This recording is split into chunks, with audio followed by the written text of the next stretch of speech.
Olha, queria em primeiro lugar agradecer-te as histórias que contas no teu livro, em Timor, histórias de um casal em missão, e é deste livro que vamos falar hoje. Mas queria-te agradecer porque, como o meu pai dizia, há muitas histórias que correm o risco de não ser notícia, apesar de incidirem sobre o que mais interessa na vida. Isto é o caso das histórias que escreves, e por isso agradeço a partilha. E eu devo dizer, eu e o Eduardo conhecemos há imenso tempo, é tipo desde a infantil na escola Ave Maria, e depois fomos sempre acompanhando de uma maneira ou de outra, portanto nunca perdemos de facto a nossa amizade. E eu lembro que nós casámos no mesmo ano e lembro-me que eu estava numa de assentar o arraial, de já ter tido as aventuras, tinha feito o mestrado fora, etc. E portanto, quando casei, queria era ficar, fazer o ninho e ter os filhos, e vocês casaram e partiram um ano em missão para Timor. Foi assim, tipo, uma coisa um bocado, normalmente, ao contrário do que uma pessoa pensa. Como é que isso aconteceu? Olha, é verdade, isso aconteceu assim, e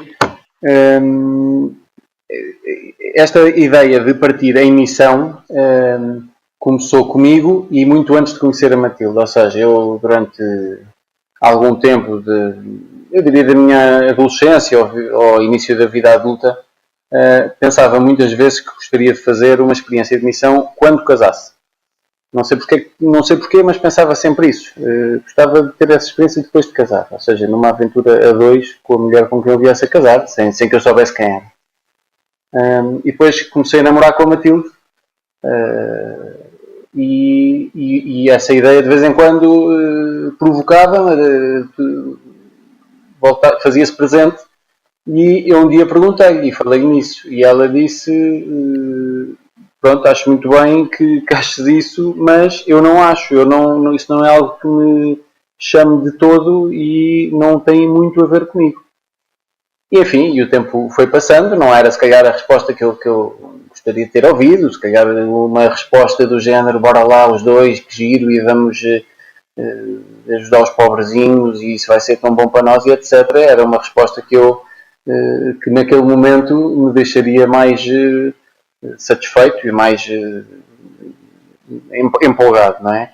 Mas não foi assim. E depois de vez em quando eu falava-lhe nisso e sempre com a mesma disposição relativamente ao assunto, e a Matilde respondia-me sempre com a mesma disposição. Isto era algo que eu gostava de fazer, a da Matilde, isso não tem nada a ver comigo. E pronto, e o tempo foi passando e quando percebemos que queríamos casar um com o outro, assim foi e casámos. E essa ideia, obviamente, foi esmorecendo também, embora não tenha nunca desaparecido completamente. Até porque um dia, uma manhã, a propósito de nada, eu perguntei à Matilde, até me lembro que estávamos a ir para o trabalho, juntos de carro, para Lisboa, e eu disse: olha, Matilde, aquela ideia de partir em missão já é uma coisa que de facto não vale a pena eu pensar mais, é uma coisa que tu não consideras para a nossa vida. E ela respondeu-me: olha, Duarte, se isso é algo que tu queres, então investiga, trata, vê. E eu, em má hora ela me disse isso, porque eu cheguei ao banco não, ao meu emprego de altura, eu ainda não trabalhava no banco, cheguei ao meu emprego de altura, fui para a net, fui ver a página dos Leigos para o Desenvolvimento, que curiosamente era uma associação que eu não conhecia e tinha sido a Matilde a falar-me, ironicamente, não é? E disseram a formação para os voluntários que vão partir para o ano já começou, mas vocês ainda estão a tempo de a integrar.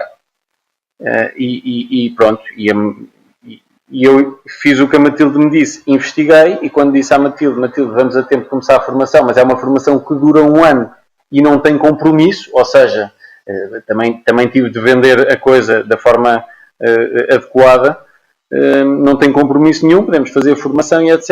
E começámos a fazer a formação.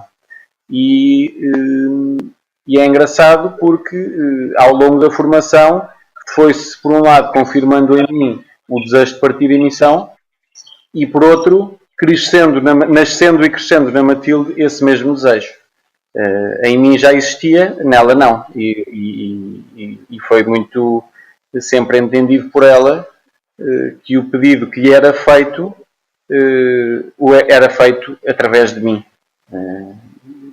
E pronto, e assim começa esta história que acaba com um ano de missão em Timor, em casal e antes de termos filhos ainda. Me contaste que estavas a escrever o livro. Eu confesso que não sei bem o que é que esperava. Então, esperava talvez um diário que relatasse episódios, sim, mas não estava à espera do juízo que tu vais fazendo à medida que contas as histórias. E por isto, e porque vejo que há lá imensos nomes que imaginava como é que ele se lembra dos nomes dessas pessoas todas e dessas histórias todas, suspeito que tenha escrito algumas coisas lá na altura. Não sei se é verdade ou não. Não é muito verdade. Ou seja, o livro, sendo feito num formato de quem lá está, não é? Num formato um pouco diário, embora não seja exatamente isso, como dizes, mas eu falo naquele tempo e na primeira pessoa, mas foi todo escrito nos últimos 3 anos. O que acontece e o que me aconteceu foi que quando terminei, quando viemos de Timor, o projeto para mim nunca esteve terminado. E eu nunca soube explicar isto. Para a Matilde foi um processo muito mais simples. Fez sentido, depois de um discernimento sério e de um ano de preparação, fez sentido, voltámos e o processo acabou aí para a Matilde. E para mim nunca acabou aí. E admiti durante bastante tempo que fosse uma saudade infantil, não é? Ou seja, que fosse o sentimento de saudade a falar e mais não fosse que isso. Mas a verdade é que eu nunca senti que aquilo tivesse terminado. Ou seja, no fundo, que aquilo que me foi pedido já ficasse feito com o regresso. E, portanto, e é engraçado que chegado ao fim do projeto, ou seja, hoje o livro já está impresso e vai ser lançado agora, chegado ao fim do projeto, eu sinto que aquilo que me foi pedido para fazer está feito, agora sim, passado 10 anos. É engraçado que ao ler o livro vai-se percebendo uma mudança de olhar que tu próprio descreves. Falas até numa imagem de lentes com que vês as coisas e as pessoas de uma certa maneira, mas lentes que vinham de Portugal e que vão mudando, e até as pessoas que antes seriam vistas como inúteis passam a ter um outro valor. Como é que isto vai acontecendo ao longo da missão? Aquilo que eu penso que começou a acontecer em Timor e continuou para além disso com o meu crescimento, foi que eu cheguei lá, é porque já tinha dado um passo importante na minha vida, não é? Tinha casado, já era, enfim, um bocadinho, agora sim sou um adulto encartado, não é? E um adulto encartado tem várias certezas sobre a vida, sobre as pessoas, sobre como é que se faz uma coisa e não se faz outra, e como é que, etc, etc, etc. Isso já era verdade cá. Muito mais verdade se tornou lá, quando, em muitos dos contextos em que estávamos, temos um ascendente. Ou seja, eles vieram de lá para nos ajudar. Ok? Isto acaba por reforçar, de facto, ou há o perigo de reforçar estas certezas absolutas que nós, ou que eu tinha, não falando em nenhum nós, ou que eu tinha. E aquilo que acontece quando se passa por uma experiência, ou quando se entra numa experiência como a que nós tivemos, com verdade, é que inevitavelmente vão e sem esforço, sem mérito meu, mas muitas dessas certezas acabam desconstruídas, ok? A realidade impõe-se e vem ao de cima. E se eu estou com verdade, como penso que procurei estar, a fazer o que estou a fazer, com as pessoas com quem estou, tudo novo, não é? tudo novo na minha vida, desde o sítio onde dormia, as pessoas com quem trabalhava, os hábitos daquela gente, etc, etc. Se eu estou com a verdade perante isso, essa realidade, eu tenho de me confrontar com ela e, inevitavelmente, vejo que há mais verdades além das minhas certezas, não é? Ou que essas certezas pouco eram. E, portanto, isto também acontece, acho eu, do meu olhar para o outro. Ou seja, ver que esta ideia de utilidade que nós temos cá, eu diria, se calhar muito no mundo ocidental e no nosso dia-a-dia, e certamente no meu dia-a-dia de hoje, é só a nossa deste mundo, mas que não revela de facto se a pessoa ou se aquela pessoa é útil ou é inútil. É útil ou inútil, se calhar de acordo com um critério super limitado, não é? Mas quando nos despimos desse critério e estamos abertos a olhar para a verdade do outro, admitindo tudo o que ele é e tudo o que ele pode fazer, então tem de haver um espanto, não é? Porque aquilo que o aparentemente inútil pode fazer na minha vida ou na vida dos outros é muito grande. E isso, por me ter acontecido muitas vezes, sem mérito nenhum meu, porque se impunha perante os meus olhos e o meu coração, eu tive de trocar as minhas lentes, ou talvez simplesmente tirá-las e olhar a olho nu para uma nova realidade que estava diante de mim. Se os ouvintes quiserem perceber melhor o que é que o Eduardo está a dizer, depois podem ver o que é que a diferença que pode fazer estas lentes, olhar só para um simples canteiro de flores. Convido-vos a ler depois para descobrir isso. É engraçado estavas a dizer isso, porque, por coincidência, vai ser lançado um livro com testemunhos da vida do Padre João Seabra, e o título é Não sou dono da verdade, sou possuído por ela, que eu acho que tem muito a ver com o que estavas a dizer agora.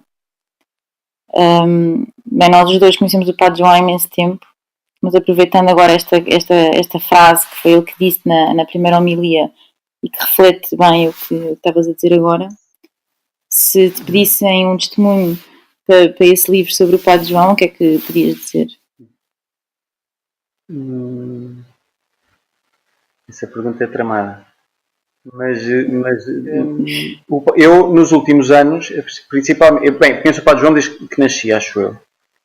E conheço de forma relativamente próxima, depois quando nas férias no CL, nos liceus e nas peregrinações e tudo isso, conheço-o bem há muito tempo. Mas nos últimos 3 anos, 3, 4 anos, tenho uma relação com ele mais próxima do que alguma vez tive, ao ponto de ele conhecer tudo de mim.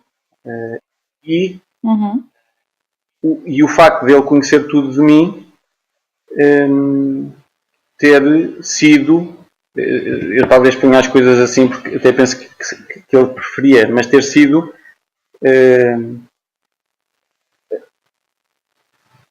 uma forma, algo que Deus escolheu para a minha vida. Eu no outro dia conversava com ele e ele dizia-me, isto é muito bom nós falarmos, sermos amigos, tu vires aqui muito falar comigo. Deixa-me ver se eu me lembro. Era qualquer coisa em torno disto. Mas o melhor disto não sou eu que te dou. No fundo, isto é muito bom, mas eu até sou dispensável, porque o melhor que acontece aqui nesta nossa relação não é por causa de mim. Porque eu várias vezes digo ao Padre João, não morra já. Não serás o único. Não morra já. E ele disse-me, o melhor, é muito bom nós encontrarmos e nós conversarmos e eu ser o teu diretor espiritual, não é? Mas o melhor disso não é por ser eu. O melhor disso não sou eu que te dou. Na missão também há de ser, se calhar assim, a certo ponto tu falas da missão como uma vocação.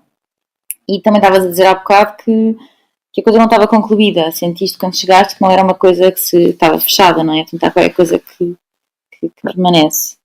E cito aqui a frase que me impressionou, que é: procuro manter viva a atenção de olhar para cada pessoa com que me cruzo, com a certeza que foi colocada no meu caminho para que eu a sirva. E isto eu acho que não acontece se for só aquela pessoa, não é? Tem que ser sinal de facto de alguém.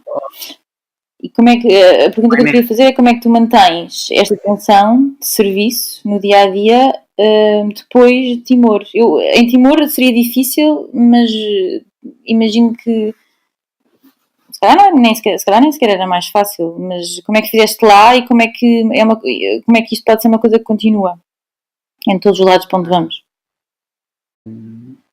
Em primeiro lugar, o que citaste, e que é escrito por mim e é verdade, mas se calhar é mais uma frase bonita do que algo que eu tenha conseguido fazer. Ou seja, de facto, procurei manter viva a atenção de olhar para cada pessoa com a certeza que foi colocada no meu caminho para que eu a servisse. Outra coisa é ter conseguido. E isso, não haja nenhuma ilusão sobre isso. E, portanto, nesse sentido, eu diria que era difícil lá e é difícil cá. Mas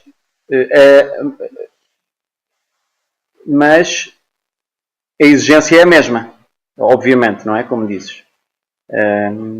Eu continuo a achar isto, continuo a achar que é assim que devo olhar para o outro e continuo a acreditar que esse outro é posto no meu caminho para isso. O que já talvez não seja mau. Mas vai uma grande distância entre acreditar nisto e ter o entendimento disto até conseguir cumpri-lo. E, portanto, e falhar nisso acontecia lá e cá. Ou seja, este caminho, esta aventura em Timor foi muito verdadeira no sentido de que eu sei que era ali que eu tinha de estar, tal como hoje parece-me que é neste momento por aqui que eu devo estar, enfim, com os meus filhos, na rotina do dia-a-dia, no trabalho, etc. Tanto num caso como no outro, penso que esta tensão deve estar viva e devo viver com ela. E, portanto, certamente que procuro conseguir isso. Mas essa procura é inevitavelmente tentativa e erro. Por vezes poderei conseguir, tal como toda a gente, e por outras não. E, portanto, nesse sentido, sendo o desafio o mesmo, e sendo um desafio para a vida e não para um ou outro contexto, não há grande diferença, diria eu, entre ele ser-me pedido lá e ser-me pedido cá. Mas é mesmo giro que esteja escrito, mesmo sem a vergonha de não conseguires, não é? Como ideal. Porque é isso que depois torna-se educativo para quem está a ler, que para mim foi assim, porque parei na frase a pensar, será que faço isto? E com a plena consciência de que era assim que eu queria fazer, não é? Portanto, é mesmo valioso. Como é valiosa também a frase que tu me chamaste a atenção quando eu peguei no livro, e portanto fui logo lê-la antes de pegar no resto da história, que é um certo que conta um fim de tarde em Soibada, não sei se é assim que se diz, e que fala do despojamento e da confiança. Eu leio aqui só uma parte. É grande e misterioso o rumo que a vida toma quando livremente decidimos entregá-la, quando conscientemente desistimos de a controlar e quando racionalmente decidimos abandoná-la. O que acontece é uma criatividade quase cómica, dizes tu. E eu vejo mesmo que isto é verdade na nossa vida, na minha vida, em que certos momentos acabei por conseguir experimentar este despojamento e esta confiança, não todos, mais uma vez, mas há uns em que eu consigo identificar isto. E de facto acontece-me, vejo exemplos em que acontece mesmo esta criatividade cómica. Às vezes acontece coisas de tal maneira absurdas que a pessoa às vezes só se ri. Não sei se consegues contar um exemplo que te faça lembrar esta criatividade quase cómica que vem deste despojamento. Não, exemplos de missão, eu acho que há, sim, ou seja, isto foi escrito ali num capítulo do livro em que eu descrevo um dia passado neste sítio que se chamava Soibada. E, quer dizer, de facto, eu naquele momento, eu hoje olhando assim numa visão de helicóptero, onde é que eu estava? Eu estava a dormir num barraco que era o sítio melhor que tinham para nos dar para dormir, num ermo no fim do mundo. Só a viagem até chegar a este sítio foi totalmente uma aventura. No outro lado do mundo, no meio de amigos timorenses que quer dizer que nada tenham aparentemente a ver comigo e com a minha vida até ir para lá, ou seja, eu estava a viver uma improbabilidade. Quer dizer, se eu fizesse planos para o futuro, uns anos antes de ter ido para Timor, eu não diria, e depois vai haver um dia em que eu estou num sítio chamado Soibada, a dormir em cima de uma esteira, com ratos a passar-me por cima, não é? E portanto... E feliz. E feliz. E com o absoluto entendimento de que era ali que eu tinha de estar. Ou seja, quer dizer, é preciso ser muito criativo para me pôr naquela situação, e não fui eu. É preciso ser muito criativo, não é? Porque eu podia conceber em múltiplos exercícios de criatividade um cenário para a minha vida uns anos antes. Não ia conseguir pôr-me naquele ermo, naquela noite, a viver aquela experiência. Só foi possível porque eu talvez tenha, nessa altura da minha vida, decidido entregá-la, desistido de a controlar e decidido abandoná-la. E, portanto, aí entreguei-me a um criativo cómico, não é? que quer para mim o melhor. A apresentação deste livro vai ser no próximo dia 13 de novembro, às 7 da tarde, no campus de Carcavelos da Universidade Nova. E está inserido no programa do Dia do Impacto Social, que é um dia dedicado ao voluntariado e ao empreendedorismo social. Eu tenho cruzado com imensos jovens que procuram fazer experiências de missão. Ao contrário do que eu pensaria, que hoje em dia os jovens não querem controlar as coisas e querem planear uma carreira e querem ter uma estratégia, há imensos jovens dispostos a fazer esta experiência de despojamento e de confiança.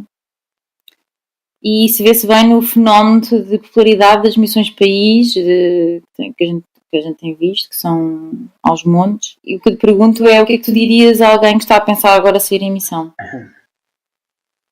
Ora bem, acho que diria, ou atrever-me a dizer algumas coisas. A primeira era perceber porque é que quer partir em missão. Porque pode haver motivações erradas para querer isso, na minha opinião. Nomeadamente que tenham a ver com fuga, com sair do que tenho cá, não é? Com fugir ao problema, não é? Isso acontece muito. Digo eu, pelo menos na experiência que tenho tido de acompanhar também voluntários dos leigos, não é? Esses depois acabam por chegar à conclusão que é melhor não irem. Mas pode ser comum acontecer isto. Ou seja, em primeiro lugar, perceber porque é que eu quero ir. O que é que me motiva? Qual é o meu critério, não é? Porque eu diria que só deve sair em missão quem estiver bem cá. Depois, escolher bem com quem ir. Eu acho que... O ideal é com a mulher ou com o marido. Não necessariamente. Certamente que se forem casados, sim, não é? Mas escolherem bem com quem ir em termos de organização. Eu, para mim, mas isso é para mim, uma experiência de voluntariado faz mais sentido sendo voluntariado missionário. Não tem de ser assim para todos. Mas pronto, acho que dá uma dimensão à experiência que é muito, muito diferente do que apenas ir pintar a escola ou montar o hospital, não é?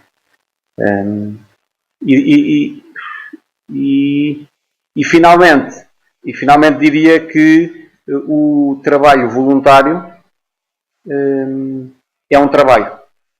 E, portanto, num trabalho devemos ser exigentes connosco, ser profissionais no que fazemos e ser obedientes, entre aspas, a quem nos envia e a quem nos confia os projetos. E, portanto, não se deve cair no risco do assistencialismo, mas num trabalho voluntário e missionário e responsável.